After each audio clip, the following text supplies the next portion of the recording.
welcome to episode 256 of Late Night Linux, recorded on the 20th of November 2023. I'm Joe, and with me are Phelim. Howley. Will. Hello. And Popey. Ahoy hoy. So yeah, no Graham. He's off riding his bike in puddles by the looks of things.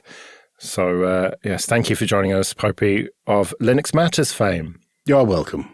Before we get started, we're looking for a professional open source software developer who's good on mic, has a good audio setup, and wants to be a regular co-host on a show that's part of the Late Night Linux family. So if that sounds like you, send us an audio demo to me, joeressington@gmail.com, or you can just go to latenightlinux.com/contact and you'll find details there. So yeah, send us an audio demo, like, I don't know, 1 or 2 minutes just talking about you and your audio setup or whatever you like. It's just much better to have a recording so we know where we are. Let's do some news then and start with the great news of a sort of new Steam Deck. This is the Steam Deck OLED, which has got a better screen, better battery, slightly more efficient APU, faster RAM, and is generally just a tweaked version of it. And I kind of want one even though I don't play games. What would you do with it? Well, I'd install XFCE on it just for a laugh and then probably just put it in a drawer. The numbers look impressive, especially the battery life. They're claiming 50% more battery life, which is amazing, I think. Coupled that with a bigger screen, which I would assume uses more power, but clearly not, it seems to be like a really nice package. It's a faster screen as well, 90 hertz it goes up to. I watched a teardown of it from Gamers Nexus, and ostensibly it looks like the same device, in a new shell that looks nice and has a few new components. But from the way they described it, it's all new. Everything is rejigged in some way. The board layout, the board size, the battery, the display, the controller buttons and so on are all rejigged in some way. So they've basically touched everything but left it in the same form factor, which results in, better battery life, and everything is just better in every way, it seems. Larger, quieter fan, I think, is a key one, because a lot of people had complained about the whiny fan in the original Steam Deck. Yeah, I've never noticed that myself. I don't know if I just don't have a whiny fan because I got mine a bit later than everyone else, or maybe I don't push it hard enough, or because I wear headphones most of the time, I don't hear it. When we talked about this on Linux Matters, Mark said it wasn't him that was affected, it was his other half sat next to him who was complaining. Yeah, I think there are 2 different fans that they've used, and one's really whiny and one isn't, whereas this one is even quieter than the quiet one by the sounds of the reviews. But the good news is it's very easy to take them apart and you can replace the fan anyway. Yeah. Did the video you watched talk about the repairability of it at all? Because one of the bullet points that The Verge mentions is the fact that the bumper switch is on the joystick board, whatever that means, but it improves repairability, which I like that kind of general movement. Yeah, they did. I don't remember the specifics, but they did talk about the fact that they've rejigged the way that the buttons are attached to the subboards that the Joy-Con style controller inputs are on. So yeah, it's just better in every way. Nice.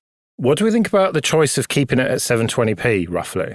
I don't think that's a problem. I've played all manner of games at that resolution on it, and if you want a higher resolution, you just plug it into the telly, or, you get a dock and attach it to an external screen. I've run 3 screens off my Steam Deck as a desktop, and it works perfectly, and I'm sure it would work great attached to one big screen as well. I think given the size of the screen on the unit and the number of pixels it's got to be pushing, I assume that 720 is a more power-friendly video mode. Definitely, yeah. I think it's a smart choice for handheld gaming, and as Popey says, plug it in if you want more. And as a result of this, they've dropped the price on the non-OLED versions, which, again, makes me want one of those. Well, Wimpy picked one up from their refurb store, and he had it delivered to the office, and I had mine there at the same time. And when he unboxed it, I got a personal one-to-one unboxing experience with him. And when he unboxed it, it looked just like a brand new one. The only difference was it had printed on it, on all of the materials, refurbished, so you knew it was a refurb unit. But his looks the same as mine, and he went for the cheaper one, the 64 gig one, which is like a super tiny SSD, and just cracked it open and replaced the SSD, which is super easy, which was a real cheap way to do it.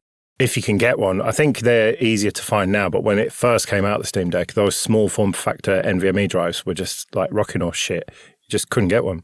Yeah, I picked one up as well that I wanted to put in my Z13 because it's the same form factor that's in the ThinkPad that me and him both own as well. Ah, I see.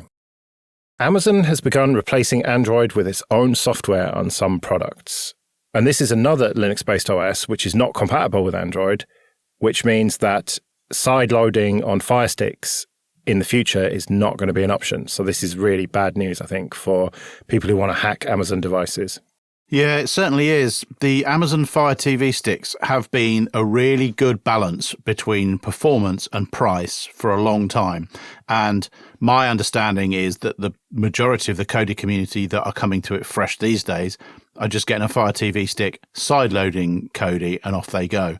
And it works really well. It supports like H.265 codecs. It supports Dolby DTS sound. It's a good quality device that comes with a good warranty, and the price is hard to beat, especially when you get those Amazon sale days. So to learn that it's not only is it not going to be side-loadable anymore, like the new Fire tablets, but it's going to be an entirely different operating system, just blows that out of the water. Now, you could argue, correctly perhaps, that it doesn't matter if you can't side-load apps on these. This is not their primary function.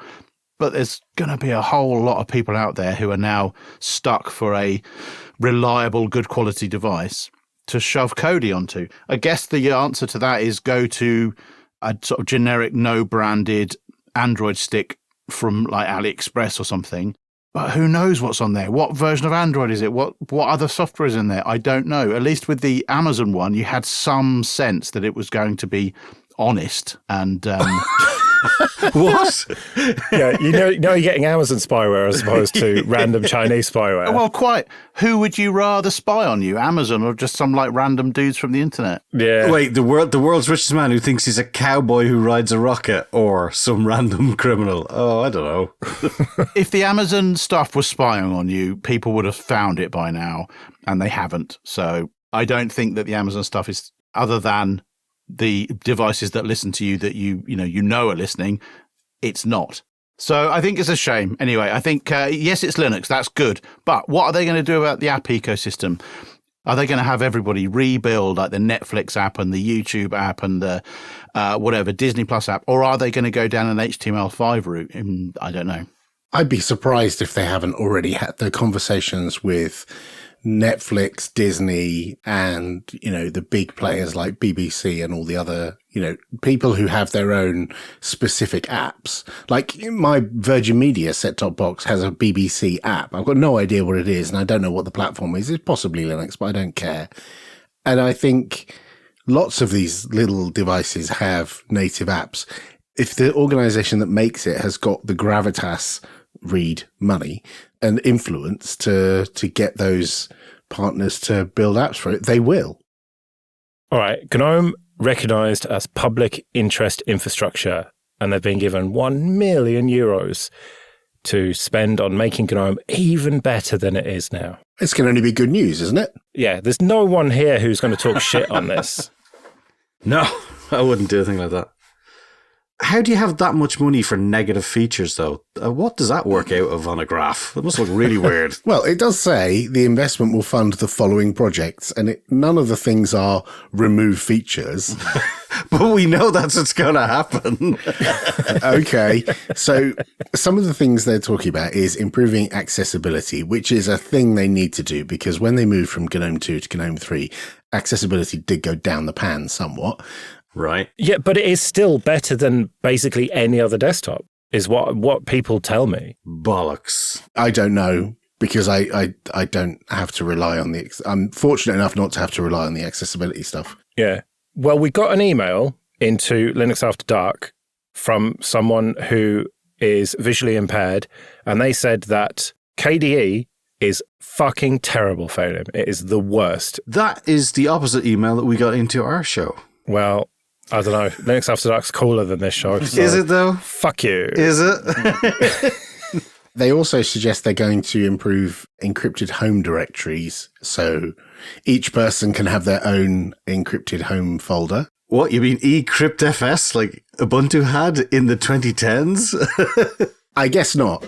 I guess they're going to use something almost certainly that will involve System D, I guess.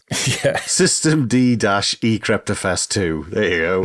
Job done. Give me the money. I wonder if that'll be System D, Home D stuff. Yeah, probably. Almost certainly. And there's also improvements in QA and developer experience, which, you know, you can't sniff at that. That's great. You've got to have better QA and an experience that means it's easier for people to develop GNOME applications. This is all good stuff. It is all good stuff. And Phelim, you're not allowed to be negative about it. No, do you know what? I genuinely let them have their million. I prefer the fact that KDE is funded by the people who use it, and that's fine. We don't need any special magic piles of money. I think you do. It would be lovely, but I mean, there you go. I do think it's a slight... no, I'm not going there. I got to suck it back in, bury the rage down low, stomp on it. Fuck those guys. Fuck you and your sovereign fucking tech fund. I hope you choke on it. Well, hopefully they'll give KDE some money as well. Will they fuck? Maybe we don't want their stinking money. I obviously speak 100% for the entire project. Yeah. Signal have posted on their blog being quite transparent about their finances. And they've projected that by the end of 2024, it's going to cost them about $50 million a year to run it, which seems like a lot, but then they also say that they're quite frugal with it and that the proprietary messaging platforms almost certainly spend an awful lot more than them. My one big problem with this is they go on, obviously, and say, you know, it's encrypted end-to-end, and that's great, but that allows them then to use Google, AWS, and Azure. It's like, well, every other company out there is saving hand over fist by using their own infrastructure. Maybe they should do that. So your problem with this is they are using the cloud. Well, they clearly say that they don't feel that they're in a financial position to not use the cloud. I don't know. If you have servers for that long, I think you're definitely in a position to do it. I just think you need to maybe, I don't know. I just see an awful lot of people that are realizing that the cloud is great for short-term peak stuff, but if you're doing things long-term, it really isn't. I am inclined to agree that they should probably spend some time looking into it, but you would assume that they probably have done that and they've done the maths because they are not thick.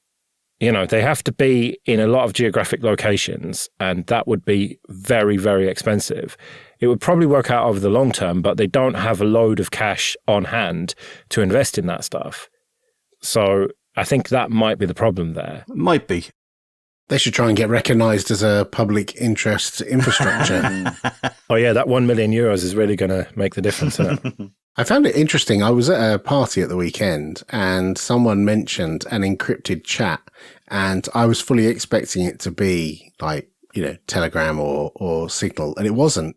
It was Wire, which I haven't used for a couple of years.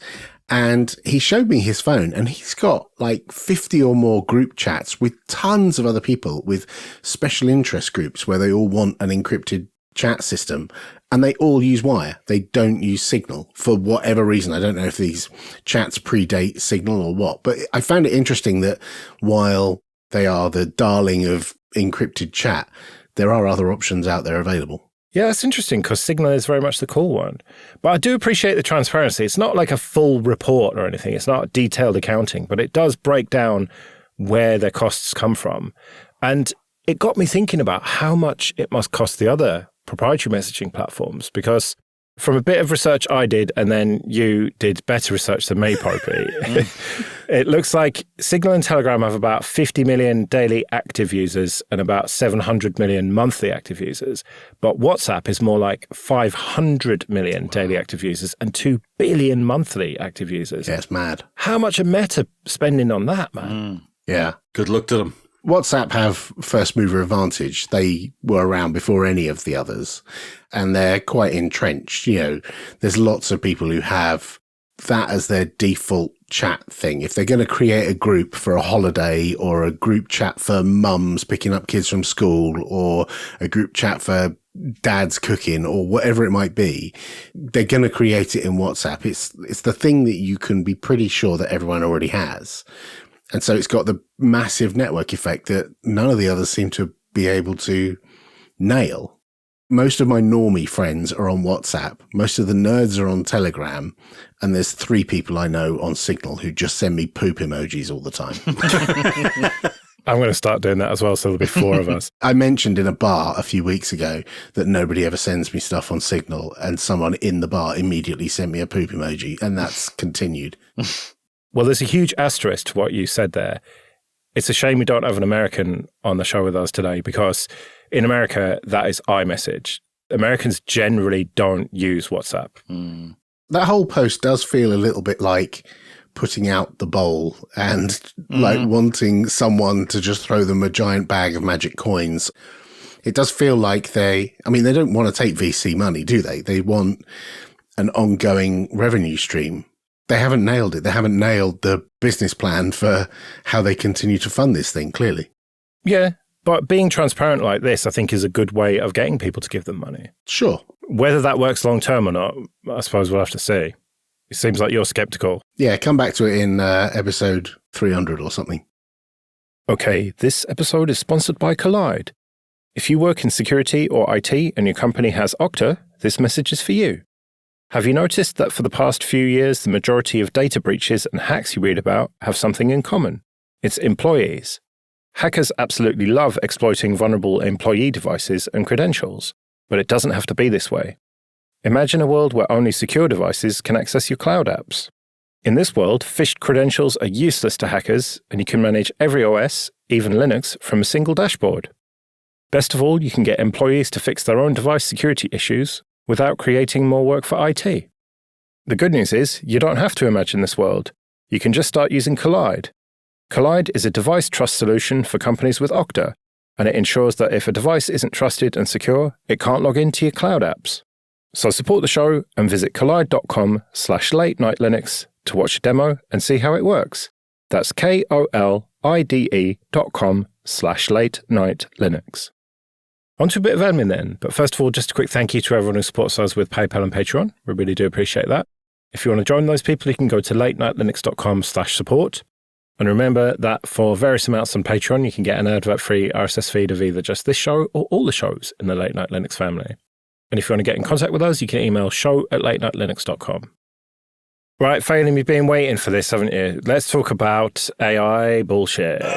So you've got to really try and not, please just try not to be too Phelim about this. So okay, hang on, I need to suck in a good dose of air so I can laugh continually in the background. Yeah, okay. So first of all, there's a blog post from GitHub. And one of the first things you see in this blog post, in bold, is, just as GitHub was founded on Git, today we are refounded on Copilot. That should raise alarm bells, I think. It doesn't matter what you think about AI and stuff, but for me, it makes me think that maybe GitHub is not the place where you should be hosting your code. Like, I've always believed in the network effect, and that's where everyone else is, so you should be there. But then everyone else was on Twitter, and then there came a moment when it was time to move away from Twitter. And I think that this is a sure sign that maybe we should not be using GitHub, but I'm sure people will disagree with me.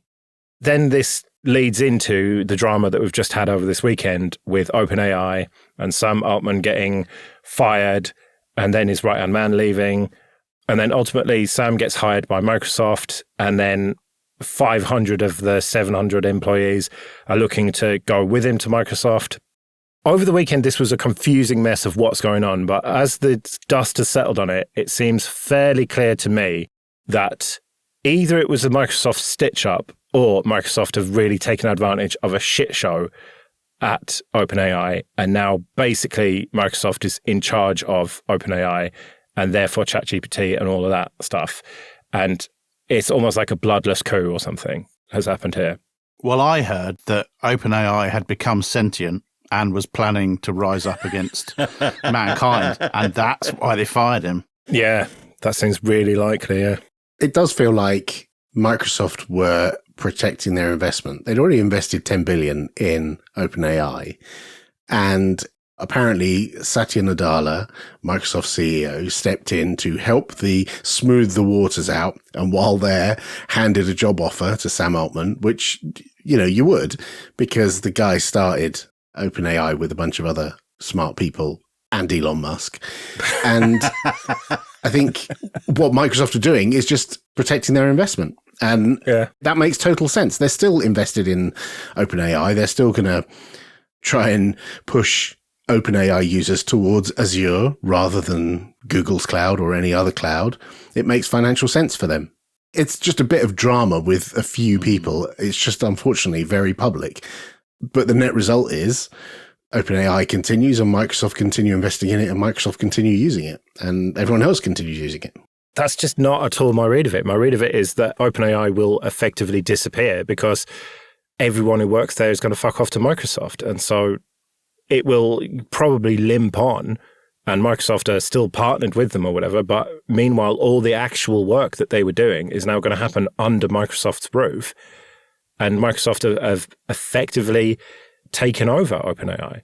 I think it's possible that a certain contingent of employees or people who are within the OpenAI organization may move over to Microsoft for sure. They'll follow Sam out the door for sure. I don't know if it necessarily means OpenAI is dead or, limping. It's still got contractual obligations to Microsoft unless enough people leave and then it is just dead man walking and Microsoft subsumes it and it becomes part of Microsoft. When I looked at lunchtime, the rumours were that he had gone back there over the weekend, gone back to OpenAI over the weekend, and had kind of been offered his old job back and like, oh, terribly sorry, there's been a mistake. Is that not the story anymore? Not quite. The story I read was that he went there and the plan was the rest of the board should quit and he would come back. That was the offer up to a certain point in time, but they didn't quit. And so he walked away from that deal. That was the deal that was offered. I don't know who offered it, but he walked away. And I guess that's the point at which Microsoft stepped in and said, well, here's your exit. Come over here. Yeah, I feel that OpenAI may go away as an entity, but everything they've done, all of their work, all of their research is just going to spring up inside Microsoft now and nothing will have changed because it's always been, part of Microsoft anyway, for all intents and purposes. So probably nothing changes really, other than those who invested in OpenAI are a few quid out of pocket. There may also be a grab for those people outside of Microsoft. So people who are investing heavily in AI and ML, like Apple and Google, will also try and poach people from OpenAI, almost certainly. I think you're right, Will, because it was effectively Microsoft owned anyway. Now it just is going to be sort of almost officially owned by them. And so nothing will change day to day. So long as I can still ask it stupid questions and it give me vaguely sensible answers, I don't care. And what do we think about GitHub being so all in on the AI bollocks? I don't think it's AI bollocks. I've got a Copilot subscription that I got for free somehow, and I use it and I find it very helpful. So I can ask it to write a function for me and it does it. Or I can just start typing something and it will fill it in with all the right variables that match the rest of my code. And that works. And from their blog post, they're going to add stuff that makes other stuff easier. So not just writing code, but writing tests, or maybe it could make writing documentation easier, or maybe it could make communication with the community better. I don't know. There's a whole bunch of things it can do beyond just write code. I find it useful. I get that some people are doomsayers, but it is a useful thing. Right. I get that it's a useful thing and can be a useful thing, but it's a useful addition, I thought. It's not something that you refound the whole of GitHub on. Yeah, I think that's interesting because they've also rebranded Bing as Copilot. So Bing is now gone, and I think that's not a bad thing because the Bing branding was atrocious and nobody cared. So now if you run Edge browser, in the top right-hand corner where there was a little icon that was Bing and it was all Bing chat and everything, it's now Copilot. And so they're making a change for consistency across the Microsoft properties. So Edge now has Copilot, GitHub is Copilot. That's their branding for all AI stuff. Right, go on then, Phelim. I mean, I'm trying to, I don't know, be constructive. Maybe that's the term I'm trying to be. Reasonable. Yeah, reasonable. I think this is great because I think this shows it for what it is. It's a proprietary closed source engine that is in control of by a very large multi-corporate company. And anybody who's beating around the bush pretending that there's any sort of third-party learning going on with this or papers getting published, it's all bollocks. It's not. It's all internal, lockdown, proprietary and closed. And I think it's gone to the perfect home for that, which is Microsoft. I don't think it's going to be any value to anybody outside of that company. And, you know, we may use it as a tool, but by God, we're not going to be able to compete with it. So, yeah, it is what it is. It's just a big thing that we will never have. I don't think that's true. I don't think it's true to say that we can never compete with it. That's like saying we could never compete with Windows, and yet we have the Linux desktop. We do compete with it. We have a smaller audience, but we're all very happy using it, right? So there are open source alternatives to the stuff that OpenAI does. There's open source alternatives to Copilot, ChatGPT. I've even run them offline on my laptop. And so these things do exist, but it's early stage for Copilot and early stages for ChatGPT. So it's going to be even earlier for the open source alternatives that are trying to mimic this stuff with a much smaller set of developers and almost no funding. I think the scale of it, though, is different than an OS. It's not an OS. It's millions upon millions of pounds just to train stuff, or, well, probably more than millions. That's not true anymore, though. I'm sure we covered this a little while ago, but there was discussions about how the first version of Llama, the Facebook model, took, I don't know, a week or whatever it was to be trained, and it used, you know, umpteen graphics cards and gigawatts of power, and then it took half that and half that again and half that again, and it was getting easier and faster and cheaper to train these models to the point where I think somebody was training it on a Raspberry Pi in a day. But we can't use Llama. It's not an open engine, though. It's dubiously released, and I don't know if anybody should use that. But my point is not that Llama is doing this. My point is that it is straightforward. It is so straightforward that you can build a model on a Raspberry Pi now. The open source people will come along and they will be able to do the same, if not better. Once the zeitgeist becomes working on open source AI models, which won't be very far away, everybody will get on board in the same way that they have done with, as you say, desktops, servers and everything else. And there'll be a huge amount of people getting involved, and it will be cheap, it will be free, it will be genuinely open, and it will be at least as good, if not better. Hallelujah, brother. You're a dreamer, Will. You're a fucking dreamer. It sounds fucking delusional, but fair enough. Failing, we snuck a KDE corner in, so let's be quick about this. HDR support has been merged into KWin. Yeah, Plasma 6 and Wayland will get that. There's also a Breeze overhaul for the theme.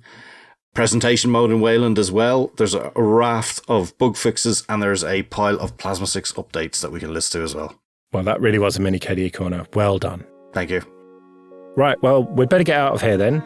We'll be back next week with some discoveries and who knows what else. But until then, I've been Joe. I've been Phelim. I've been Will. And I've been Alan. See you later.